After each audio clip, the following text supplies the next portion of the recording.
the same people. So Afrobeats originated in Nigeria? Yes. I didn't know that. You didn't know that? He's a DJ.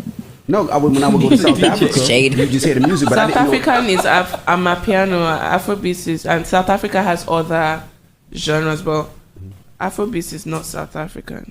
What's up everybody and welcome back to another episode. Please like the video and subscribe. Our target is only 1,000 likes. So South African singer Tyla has expressed her concern about the tendency of West Africans to categorize all African music as Afrobeats. During her acceptance speech after winning the Best Afrobeat Song Award at the 2024 MTV Video Music Awards on Wednesday night, Tyla acknowledged the significant impact Afrobeats has had in opening doors for African music worldwide.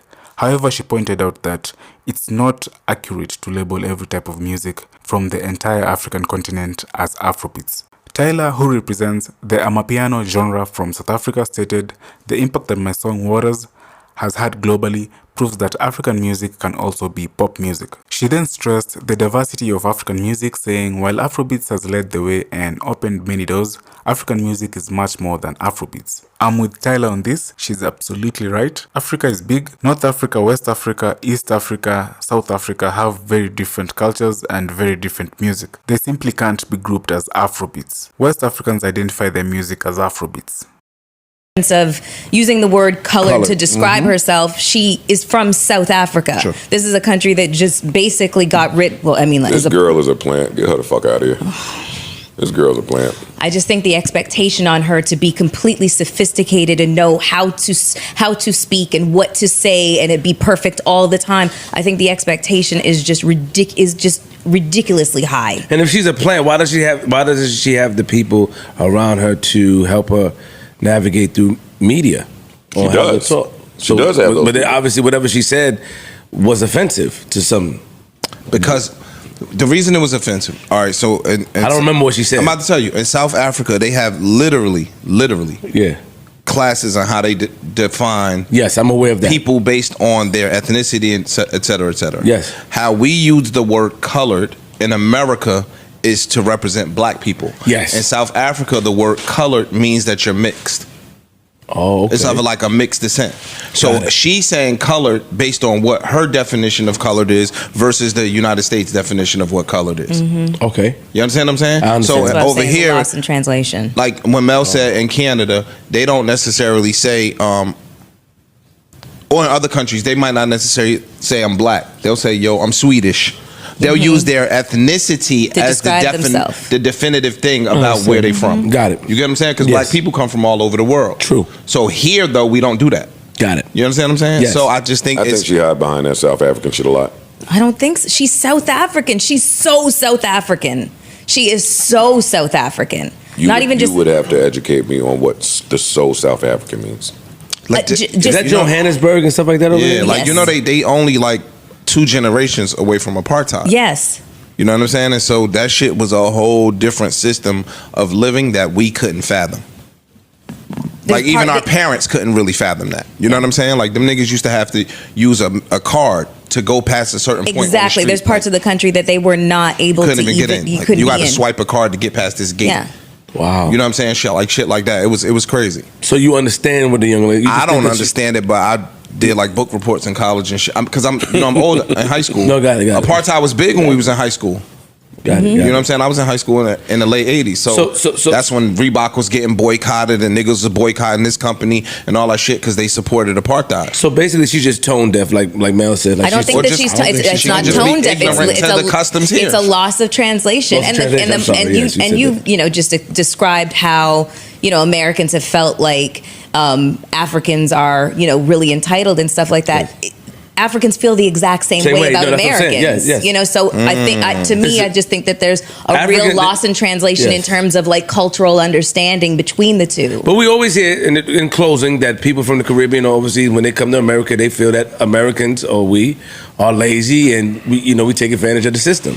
Unsubstantial music that lacks content aimed at for a certain purpose. It's for the Nigerian people. Now, if you like Afrobeats from the outside, do you understand? You This is Tems on the Breakfast Club. Join us in the enjoyment of it. But Afrobeats was tailored for Nigerian people originally. I mean, I'm sorry. Do you understand? It uplifts the Nigerian people. Do you understand? So I wouldn't look for something. If I'm looking for something in reggae, I cannot expect to find the same thing in Afrobeats because it's not tailored for the same people. So Afrobeats originated in Nigeria? Yes. I didn't know that. You didn't know that? He's a DJ. No, when I would go to South Africa, Shade. you just hear the music. But South I didn't African is Amapiano, Afrobeats is, and South Africa has other genres, but Afrobeats is not South African. You know? Y'all got all the biggest artists too. Yeah. Yeah, Afrobeats is Nigerian. That's his standard. What that mean? It means this won't be the first time or the last time that you hear something like what I'm saying. Just bookmark it. That's what it means. It means that the people that have been doing whatever to drive attention, visibility, and economy to that genre, for the money to come in and for the new pretty South African girl to start winning all of the awards, this will not be the first time that you hear something like this. Doesn't that sound like a issue with more like MTV, for instance, for putting Amapiano in an Afrobeats segment? Well, like I said, there's another one. I wish I remembered, but they put another R&B song. Not Chris Brown and DeVito. That shit is hard. Chris Brown he don't play with the Afrobeat shit. Yeah, but there was fire. another song they nominated that was R&B, and it was like, okay, y'all are broadening the Category. The category and the nominees here. And congratulations to her. Water's Water, and I love her album. I absolutely love her album. She has a good album? But it's a great album. But if she is going to maneuver out here, I think that she should learn what. If you had an opportunity, I think it takes a lot of time to like adjust to American culture and really truly understand it. You can't just observe it and then just be like, oh, okay, I get it.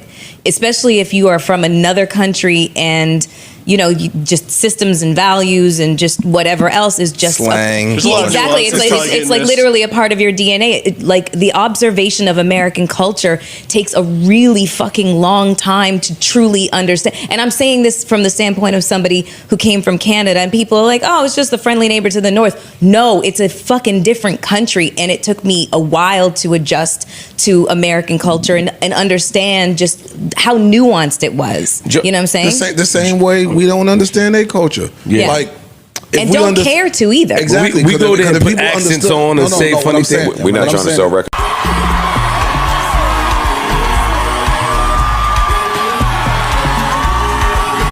I'm not strong enough. Use this. Are you able to offer me? Yes, thank you. I'm sorry. Thank you so much. Oh my gosh. Firstly, thank you. Thank you, my tigers. Thank you. Yeah, I'm with you, Eve. TV, my team, God, everyone. This is such a big moment for Africa, African music. Like, guys, the global impact that water has had on the world just proves that African music can be pop music too. Oh, I see. Y'all don't hear, hold up.